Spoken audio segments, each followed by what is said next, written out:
15장 1절에서 20절 말씀입니다. 성경은 신약 25쪽입니다. 그때 바리새인과 세리관들이 예루살렘으로부터 예수께 나와 이르되 당신의 제자들이 어찌하여 장로들의 전통을 동안하니까 떡 먹을 때에 손 씻지 아니하나이다. 대답하여 이르시되 너희는 어찌하여 너희의 전통으로 하나님의 계명을 동안하느냐. 하나님이 이르셨을 때 내 분노를 분명하라 하시고 또 아버지나 어머니를 비방하는 자는 반드시 죽음을 당하게 하셨거늘 너희는 이르되 누구든지 아버지에게나 어머니에게 말하기를 내가 그저 유익하게 할 것이 하나님께 드리게 되었다고 하기만 하면 그 부모를 공경할 것이 없다 하여 너희의 전통으로 하나님의 말씀을 폐하는도다. 외식하는 자들아 이사야가 너희에 관하여 잘 예언하였도다. 이르렀으되 이 백성이 입술로는 나를 불평하되 마음은 내게서 멀다. 사람의 계명으로 교훈을 삼아 가르치니 나를 헛되이 경배하는도다 하였느니라 하시고 우리를 불러 이르시되 듣고 깨달으라. 입으로 들어가는 것이 사람을 더럽게 하는 것이 아니라 입에서 나오는 것이 사람을 더럽게 하는 것이니라. 이제 제자들이 나와 이르되 바리새인들이 이 말씀을 듣고 걸림이 된 줄 아시나이까. 예수께서 대답하여 이르시되 신은 엄마다. 내 하늘 아버지께서 신을 치지 않은 것은 뽑힐 것이니 미안하다. 그들은 맹인이 되어 맹인을 인도하는 자로다. 만일 맹인이 맹인을 인도하면 둘이 다 구덩이에 빠지리라 하시니 베드로가 대답하여 이르되 이 비유를 우리에게 설명하여 주옵소서. 예수께서 이르시되 너희도 아직까지 깨달음이 없느냐. 입으로 들어가는 모든 것은 배로 들어가서 뒤로 내버려 주는 줄 알지 못하느냐. 입에서 나오는 것들은 마음에서 나오나니 이것이야말로 사람을 더럽게 하느니라. 마음에서 나오는 것은 악한 생각과 살인과 가늠과 음란과 도둑질과 거짓 증언과 비방이니 이런 것들이 사람을 더럽게 하는 것이요 쉽지 않은 손으로 보는 것은 사람을 더럽게 하지 못하느니라. 아멘. 자기 자신에게 책임이 있다라고 말하지 않습니다. 자신이 스스로 결정한 일에 대해서 남의 탓을 하는 거죠. 선악을 알게 하는 나무 열매를 먹은 것은 내가 선택해서 먹은 건데 내가 선택한 그 결정에 대해서 남의 탓을 합니다. 그러면서 책임을 지려고 하지 않습니다.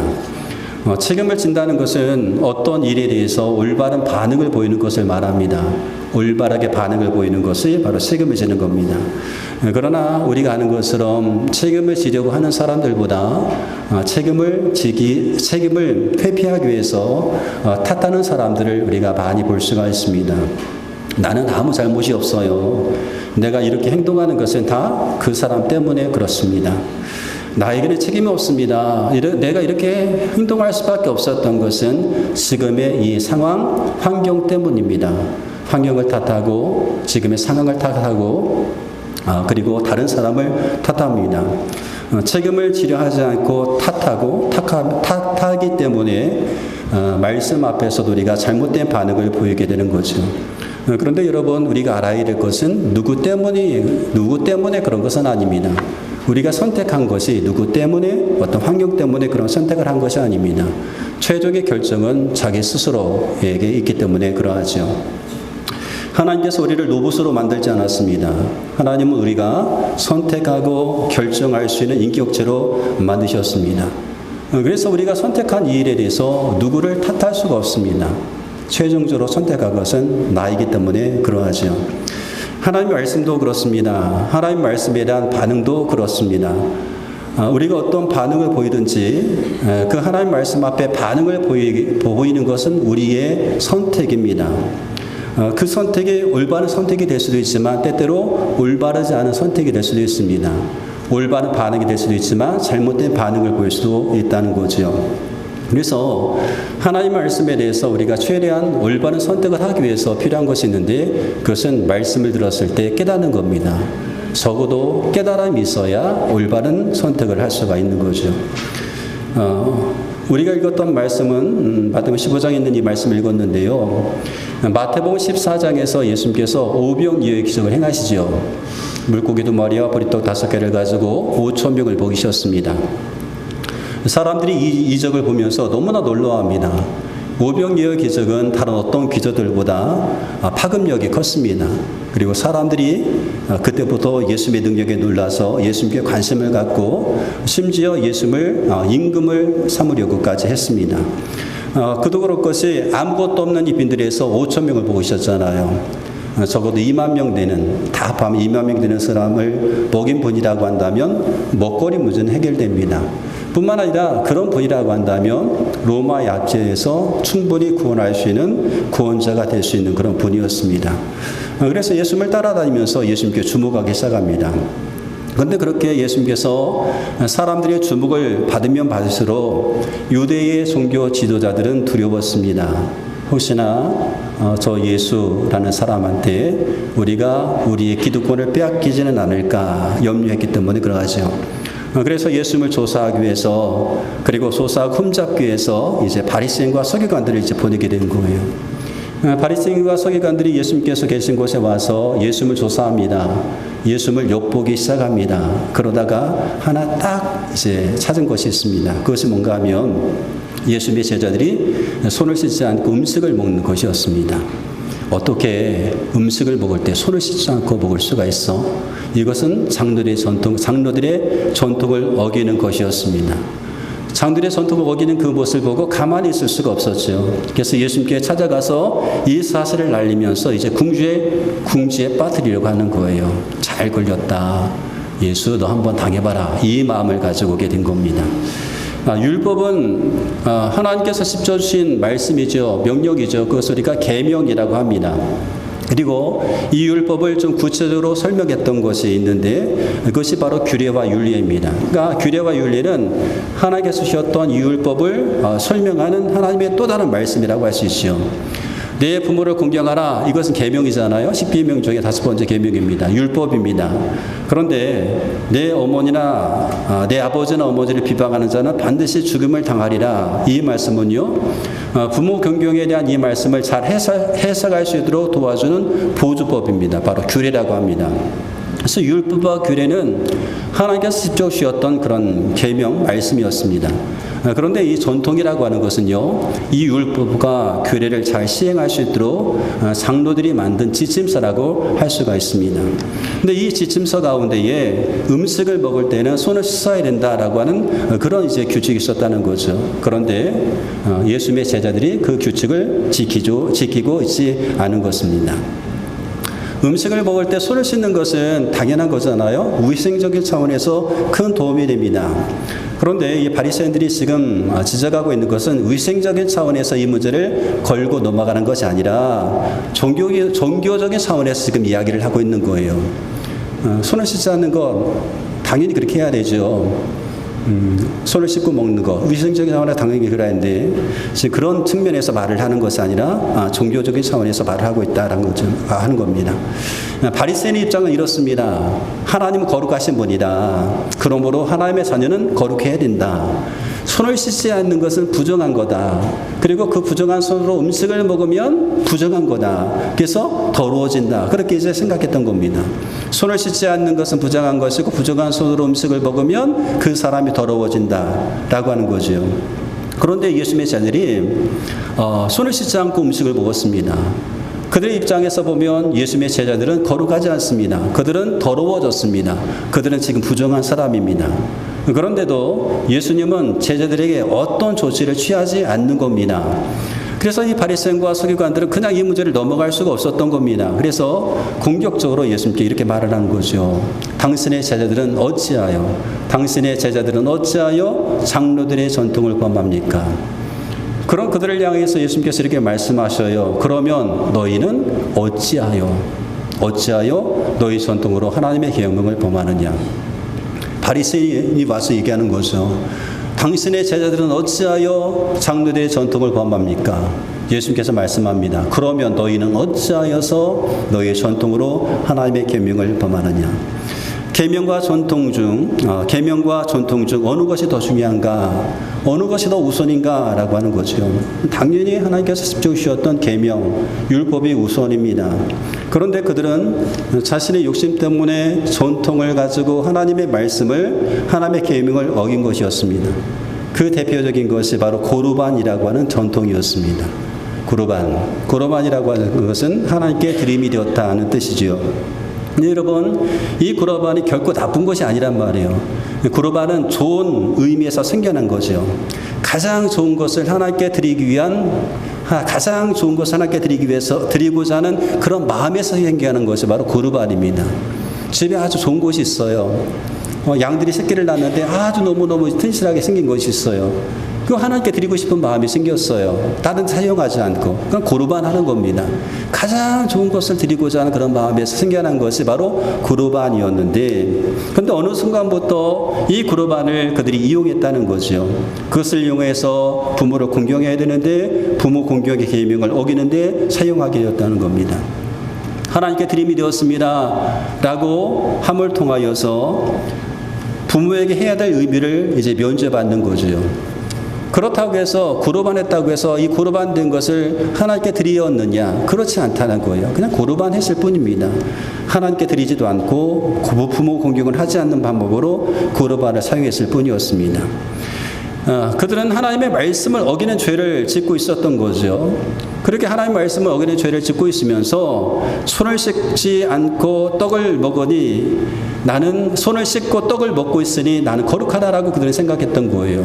속으로는 하나님 말씀을 어기고 있으면서 우리는 썩어도 전통을 지킨다. 손을 씻고 음식을 먹으니까 우리는 깨끗하다라고 여기게 되었던 겁니다. 그러면서 손을 씻지 않고 음식을 먹는 제자를 향하여서, 그리고 그의 스승이었던 예수님을 향하여서 그 죄를 지었다고 중지하고 비판하고 있는 것입니다. 더러워졌고 부정하다고 중지하고 있는 거죠. 여러분, 무엇이 더 악합니까? 무엇이 더 사람을 더럽게 합니까? 손을 씻지 않고 음식을 먹는 것입니까? 아니면 자신의 욕심을 채우기 위해서 하나님 말씀을 어기는 것입니까? 그들은 전통을 지킨다고 하면서 하나님 말씀에는 올바른 반응을 보이지 않는 거예요. 하나님 말씀의 근본 정신을 깨닫지 못하기 때문에 그렇습니다. 예수님은 그런 바리새인과 서기관들을 책망하십니다. 그런 다음 무리를 불러 모으시고 이렇게 말씀을 하셔요. 듣고 깨달으라. 10절에 보니까 무리를 불러 이르시되 듣고 깨달으라. 그럼 예수님께서 무엇을 깨달으라고 하신 것일까? 11절 말씀 가운데 보면 입으로 들어가는 것이 사람을 더럽게 하는 것이 아니라 입에서 나오는 그것이 사람을 더럽게 하는 것이라. 사람을 더럽게 하는 것이 입으로 들어가는 것이 아니라 사람의 마음에서 나오는 그것들이 사람을 더럽게 한다. 이것을 깨달으라는 겁니다. 정결하지 않은 마음, 부정한 마음에서 나오는 것들이 사람을 더럽게 한다는 거죠. 그러면서 17절에서 이것을 좀 자세히 설명해 주고 있어요. 17절 말씀 가다 보니까 입으로 들어가는 모든 것은 배로 들어가서 뒤로 내버려지는 줄 알지 못하느냐. 입에서 나오는 것들은 마음에서 나오나니 이것이야말로 사람을 더럽게 하느니라. 마음에서 나오는 것은 악한 생각과 살인과 간음과 음란과 도둑질과 거짓 증언과 비방이니 이런 것들이 사람을 더럽게 하는 것이요 씻지 아니한 손으로 먹는 것이 사람을 더럽게 하지 못하느니라. 이것을 깨달으라 라고 하시는 거죠. 이 문제를 지금의 사회적인 문제로 얘기하자면 술을, 담배의 문제로 생각해 볼 수가 있습니다. 여러분, 기독교인이 술을 먹어야 됩니까? 먹지 말아야 됩니까? 성경에는 술을 마시면 안 된다는 말씀은 없습니다. 술 먹지 마라 그런 말씀 없어요. 그러나 취하지 말라는 말씀은 있습니다. 왜 술 취하지 말라고 했는가 하면 술에 취하게 되면 여러 가지 실수와 부작용을 만들어내기 때문에 그러하죠. 그러나 성경은 술을 먹지 말라는 말씀은 하고 있지 않습니다. 우리의 성경에 보면 바울은 디모데에게 내 위장병을 고치기 위해서 포도주를 조금씩 사용하라 라고까지 권하고 있습니다. 그런데 왜 우리나라는 다른 그렇지 않은데 왜 우리나라의 기독교에서는 이 술과 담배를 금하고 있는 것일까 하는 거죠. 한국의 우리나라의 선교사들이 들어왔을 때에 이제 선교를 할 당시에는 이 술과 담배를 허용했습니다.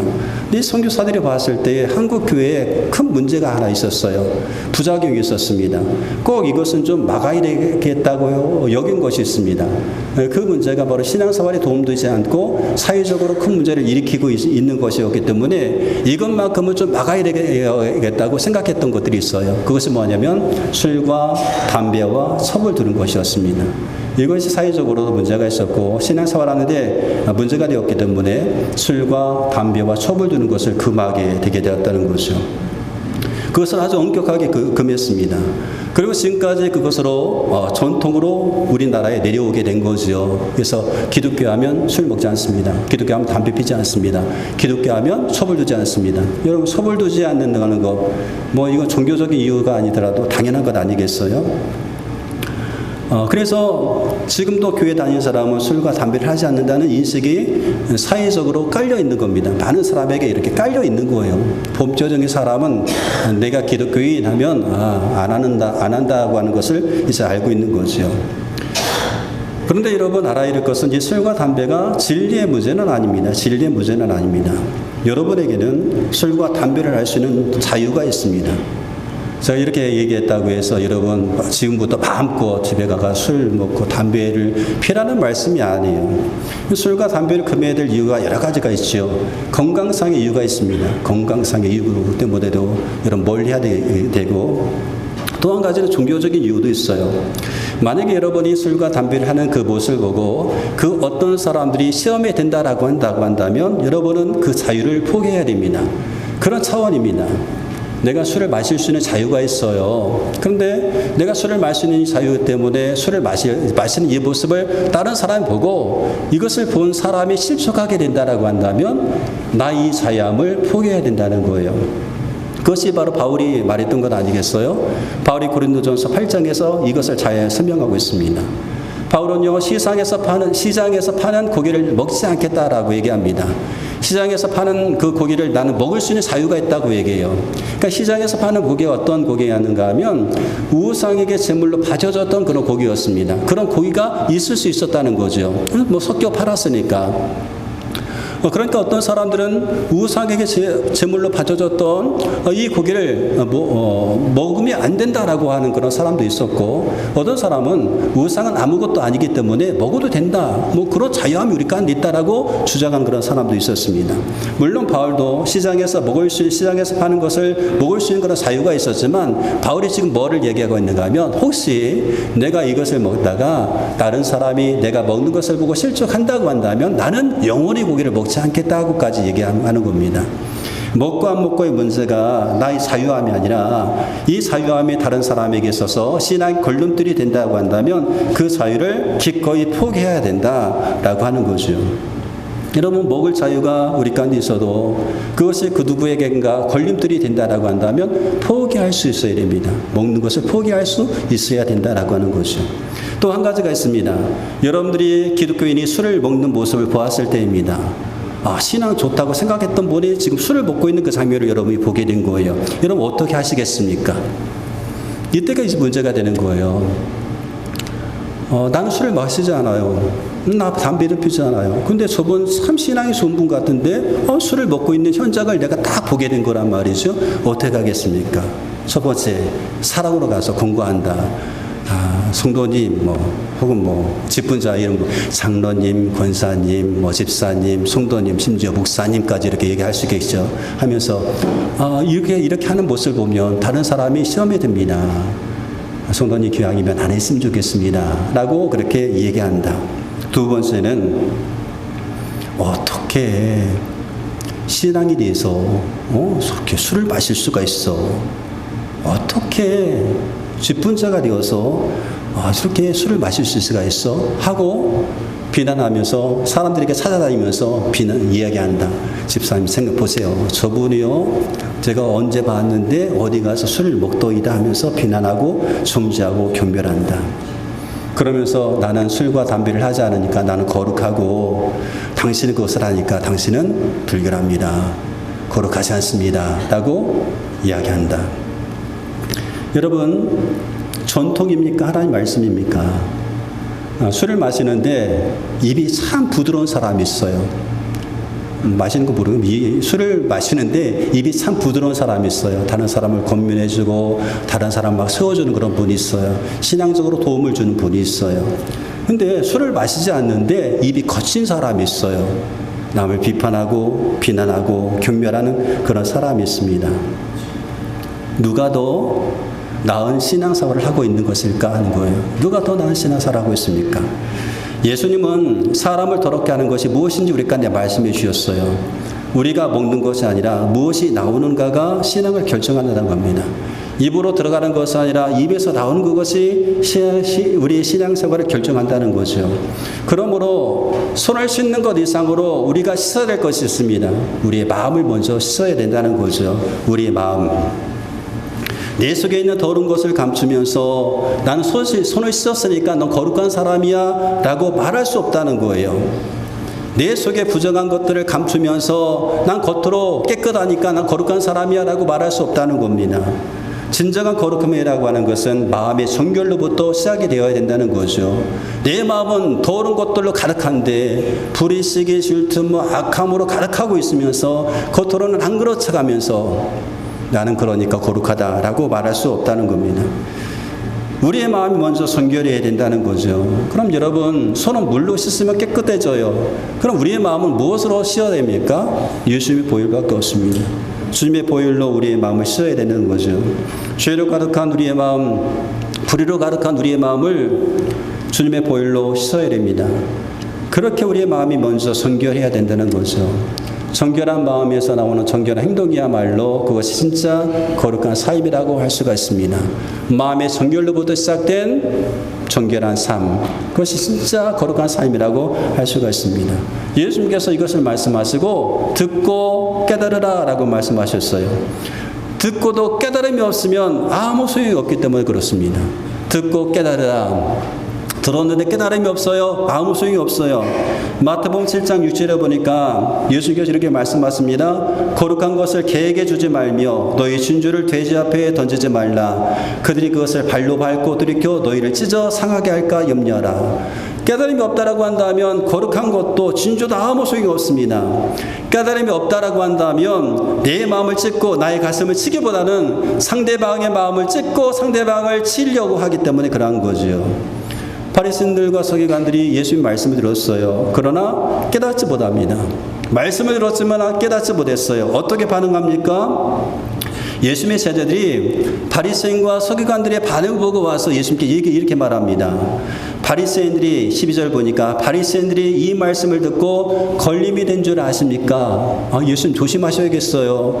바리새인들이 예수님께서 하셨던 그 말씀을 듣고 걸림이 되었습니다. 이 문자적으로 해석하면 지금 하신 말씀을 듣고 바리새인들이 지금 분노한 것을 알고 계십니까? 예수님, 바리새인들이 지금 분노하고 있어요. 화를 내고 있어요. 이렇게 말을 했던 거예요. 바리새인들이 예수님의 말씀을 들었어요. 근데 깨닫지 못합니다. 깨닫지 못했을 뿐만 아니라 깨달으려고 하지도 않습니다. 그래서 결국 그들은 예수님의 말씀에 올바른 반응을 보였느냐? 올바른 반응을 보이지 못하는 거예요. 잘못된 반응을 보이고 있습니다. 예수님을 향하여서 분노했고 심지어 나중에 보면 예수님을 죽이려고까지 하게 되는 것을 보게 됩니다. 말씀을 듣고 깨닫지 못하고 깨닫지 못했음에도 불구하고 깨달으려고 하지 않으면 올바른 반응을 보이기 어렵습니다. 잘못된 반응을 보이기가 쉽다는 거죠. 근데 예수님은 그런 사람들을 향해서 뭐라고 말씀하시는가 하면 그냥 두라라고 말씀하셔요. 14절에 보니까 그냥 두라. 그들은 맹인이 되어 맹인을 인도하는 자로다. 그들에게 관여하지 말라. 그들에 대하여 너희 자신은 근심하지 말라. 이렇게 말씀하셔요. 왜 그렇습니까? 율법을 지킨다고 했지만 율법의 근본 정신을 잃어버렸던 영적인 맹인이기 때문에 그러합니다. 맹인이 되어서 맹인을 인도하면 둘 다 구덩이에 빠지게 된다라고 하는 거죠. 말씀을 들었지만 깨닫지 못하는 상태가 계속되면 영적인 맹인이 되는 겁니다. 근데 그 영적 맹인을 따라다니면 같이 맹인이 돼서 구덩이에 빠지게 된다는 거죠. 하나님 말씀을 우리가 듣고 깨닫지 못하면 말씀에 올바른 반응을 보일 수 없는 것 당연한 것 아니겠어요? 깨닫지 못하게 되면 올바른 반응을 보이지 못할 뿐만 아니라 하나님께서 하시는 일에 걸림돌이 될 수도 있습니다. 방해물이 될 수도 있어요. 말씀을 들었는데 깨닫지 못한 상태로 끝나는 것이 아니라 잘못된 결정하고 더 나아가서 하나님의 일에 걸림돌이요 방해물이 되는 거죠. 그러므로 여러분 말씀을 들었을 때 깨달아야 되잖아요. 근데 내가 깨닫고 싶어요. 근데 깨닫지를 못해요. 깨닫기를 원하는가 깨달음이 없을 때에 깨닫지를 못했을 때에 그냥 깨닫는 것을 원하지 않는 경우도 있고, 깨닫지 못했을 때에 내가 깨닫기를 원하는 그런 경우도 있습니다. 깨닫지도 못했는데 깨달으려고 하지 않는 사람이 있는 반면, 깨닫지 못했을 때 깨달으려고 하는 사람이 있다는 거죠. 여러분, 말씀을 들었는데 깨달음이 없어요. 어떻게 해야 됩니까? 깨닫기 위해서 요청하는 거죠. 주님, 저에게 좀 설명해 주세요. 주님, 저에게 말씀해 주세요. 예수님의 제자들도 깨닫지 못했습니다. 예수님 말씀이 무슨 말씀인지 몰랐어요. 그래서 어떡합니까? 베드로가 즉시 이렇게 말합니다. 이 비유를 우리에게 설명하여 주옵소서. 베드로 깨닫지 못했어요. 깨닫지 못했더니 베드로가 가만히 있지 않습니다. 주님, 우리에게 이 비유를 설명하여 주옵소서. 이런 요청에 예수님은 제자들을 꾸짖습니다. 너희가 아직까지 깨달음이 없느냐? 책망받습니다. 너희가 어떻게 아직까지 깨달음이 없어? 라고 책망하셨지만 그 요청에 예수님께서 진짜 더러운 것이 무엇인지 설명해 주셨어요. 깨닫게 하셨단 말이죠. 깨닫고 싶은데 깨닫지 못하면 여러분, 하나님께 깨달음을 달라고 기도해야 됩니다. 그럼 하나님께서 여러 가지 방법을 통해서 말씀을 깨닫게 하시는 거죠. 깨닫지 못했는데 깨닫지 못한 상태로 남아있지 마시고 깨닫기 위해서 주님께 요청하는 것, 그것이 필요합니다. 또 한 가지, 우리가 깨닫기 위해서 먼저 해야 될 일이 있죠. 그거 뭡니까? 듣는 겁니다. 예수님께서 말씀하십니다. 듣고 깨달으라. 여러분, 말씀 듣는 것 없이 어떻게 깨달을 수가 있겠어요? 듣는 것이 먼저입니다. 듣는 것이 우선입니다. 들어야 깨달을 수 있는 거죠. 먼저 듣는 것이 있어야 그 다음에 깨달음이 있는 겁니다. 아주 당연한 진리입니다. 여러분, 지금 사순절 기간이잖아요. 이 사순절 기간에 말씀을 가까이 하기 위해서 여러분 금식 한번 해보세요. 미디어 금식을 한번 해보시기 바랍니다. 말씀을 가까이 하기 위해서 오전이나 오후 혹은 뭐 하루에 1시간만이라도 내가 전자기기에서 내가 떨어져 있을 거야. 뭐 핸드폰도 옆에 놓고 뭐 텔레비전도 보지 않고 하는 겁니다. 금식하는 거죠. 라디오도 듣지 않고 그런 모든 것들로부터 금식해서 그 시간만큼은 좀 하나님의 말씀을 집중하는 그런 시간을 좀 가졌으면 좋겠어요. 10분만이라도 혹은 20분만이라도 조금 높게는 뭐 1시간만이라도 그런 시간을 좀 가졌으면 얼마나 좋을까요? 여러분, 그 사진을 촬영할 때 사진 촬영 기법 가운데 아웃포커싱이라고 하는 것이 있습니다. 아웃포커싱이 뭐냐면 등장하는 사람 인물만 이렇게 부각이 되고 뒷 배경은 다 이렇게 흐릿해지는 거예요. 그런 사진 보셨을 거예요. 배경이 있는데 배경은 뭉개져서 배경은 잘 보이지 않고 내가 이렇게 강조하려고 했던 그 피사체만 이렇게 강조하는 그런 기법을 이제 말을 합니다. 근데 이 아웃포커싱은요, 물론 망원 렌즈라고 해서 먼 거리를 당겨서 보는 그런 이제 그 망원 렌즈를 가지고 보면 잘 되는 경우도 있지만 보통은요, 어떨 때 이 아웃포커싱이 잘 되는가 하면 이 카메라하고 이 피사체 찍으려고 하는 것과 가까이 갔을 때 그 거리가 가까워질 때 아웃포커싱이 잘 되는 경우가 있습니다. 그러니까 피사체와 가까워질 때에 아웃포커싱이 잘 된다. 여러분, 말씀을 아웃포커싱 한번 해보시기 바랍니다. 말씀을 최대한 한번 가까이 해보세요. 가까이 하다 보면 주변에 있는 모든 환경은 뭉개지게 되는 겁니다. 더 이상 문제가 될 것이 없어요. 그럴 때 하나님께서 우리 가운데 주셨던 이 말씀을 더 잘 들을 수가 있습니다. 말씀을 한번 아웃포커싱 해보세요. 말씀을 가까이 하면 주변 다 뭉개지게 됩니다. 여러분, 말씀을 우리가 듣고 깨닫게 될 때에 그때서야 비로소 하나님의 말씀이 우리 마음에 쌓이게 됩니다. 내 심령 속에 쌓이게 됩니다. 그리고 말씀이 내 삶 가운데 쌓이게 되면 그 쌓인 것이 우리의 삶 가운데 드러나게 되어서 경건 생활에 굉장히 큰 도움이 됩니다. 예수님께서 외식하는 바리새인들을 책망하시면서 이렇게 하신 말씀이 있습니다. 마태복음 12장 34절 35절에 보니까 독사의 자식들아, 너희는 악하니 어떻게 선한 말을 할 수 있느냐? 이는 마음에 가득한 것을 입으로 말함이라. 선한 사람은 그 쌓은 선에서 선한 것을 내고 악한 사람은 그 쌓은 악에서 악한 것을 내느니라 라고 말씀하셨어요.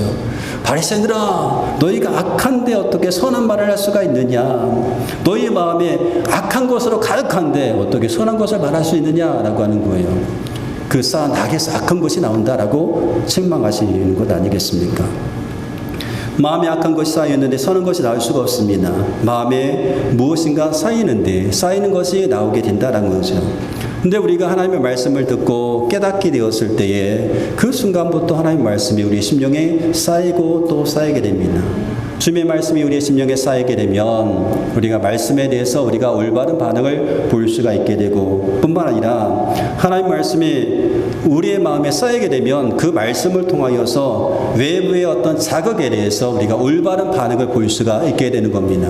그러므로 하나님 말씀이 우리의 마음에 쌓이게 해야 되는데 듣고 깨달을 때 그렇게 된다는 거죠. 아무쪼록 여러분 하나님 말씀을 듣고 깨달음을 얻으셔서 그 말씀을 통해서 올바른 반응을 보이시기 바랍니다. 어떤 환경, 어떤 상황, 어떤 사람에 대한 그 자극이 왔을 때에 말씀을 벗어난 잘못된 그런 반응을 보이는 것이 아니라 말씀 안에서 올바른 반응을 보이는 저와 여러분 되시기를 주의 이름으로 축원드리겠습니다. 우리 함께 시간 찬양